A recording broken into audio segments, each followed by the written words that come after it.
Hello friends, welcome to my channel.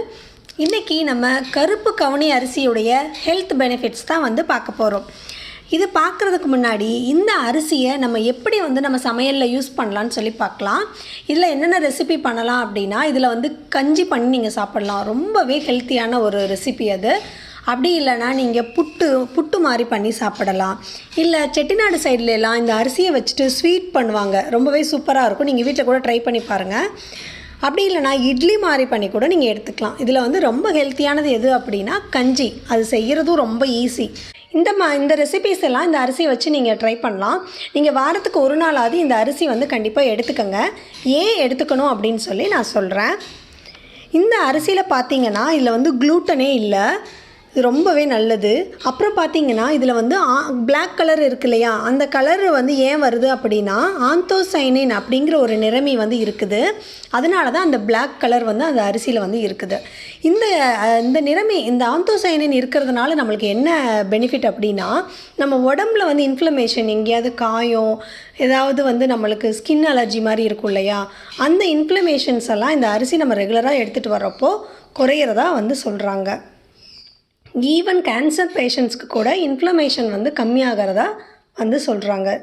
இன்னொரு இன்ட்ரெஸ்டிங்கான இந்த விஷயம் இந்த அரிசியை பற்றி என்ன அப்படின்னா, பர்மிய திபெத்திய மன்னர்கள் எல்லாம் இருந்தாங்கல்ல அந்த காலத்தில், அவங்கெல்லாம் இந்த அரிசியை பொதுமக்கள் சாப்பிட்றதுக்கு தடை பண்ணியிருந்தாங்களாம்.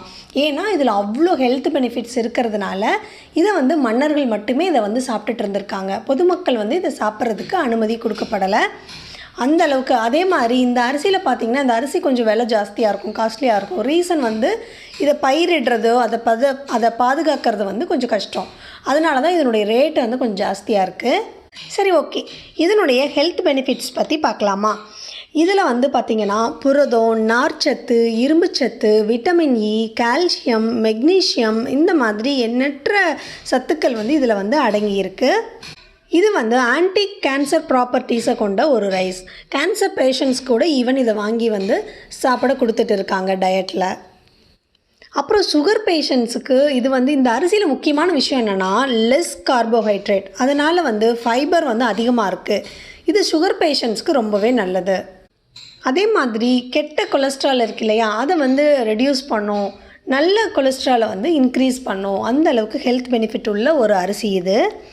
இரத்த சோகை இருக்கிறவங்க ரெகுலராக இந்த அரிசியை நீங்கள் கஞ்சியாக பண்ணி எடுத்துகிட்டு வர்றப்போ உங்களுடைய ஹீமோக்ளோபின் அளவு கண்டிப்பாக இன்க்ரீஸ் ஆகுதும். உங்களுக்கு டைஜஷன் ப்ராப்ளம் இருக்கிறவங்களுக்கு இந்த அரிசி எடுத்துகிட்டு வர்றப்போ உங்களுடைய செரிமானம் பிரச்சனைகள் ஸ்மூத்தாக இருக்கும். கான்ஸ்டிபேஷன் ப்ராப்ளமும் ரெடியூஸ் ஆகும். உங்களுக்கு வெயிட் லாஸ்க்கு முக்கியமாக ஸ்பெஷலாக பார்த்தீங்கன்னா வெயிட் லாஸ்க்கு இந்த ரைஸ் நீங்கள் அதை தாராளமாக யூஸ் பண்ணலாம். நோய் எதிர்ப்பு சக்தி இந்த அரிசி யூஸ் பண்ணுறப்போ அதிகரிக்கிறதா ரிசர்ச் பண்ணி சொல்லியிருக்காங்க. ஸோ இந்த அளவுக்கு ஹெல்த் பெனிஃபிட் இருக்கிற ஒரு கருப்பு கவுனி அரிசியை யாரெல்லாம் வீட்டில் சமைக்காமல் இருக்கீங்க, கண்டிப்பாக இனிமேல் ட்ரை பண்ணி பாருங்கள். இதில் முக்கியமான விஷயம், இது ரொம்ப நேரம் ஊற வைக்கணும். நல்லா ஊற வச்சு தான் குக் பண்ணணும். ஒரு சிலர்லாம் ஓவர் நைட், நான்லாம் பார்த்தீங்கன்னா ஓவர் நைட் ஊற வச்சு தான் அதை அடுத்த நாள் குக் பண்ணுவேன். அப்போ தான் இதனுடைய முழு பலன்களும் நம்மளுக்கு கிடைக்கும், ஈஸியாக குக் ஆகும். ஓகே ஃப்ரெண்ட்ஸ், நெக்ஸ்ட் ஒரு வீடியோவில் பார்க்கலாம். பாய்.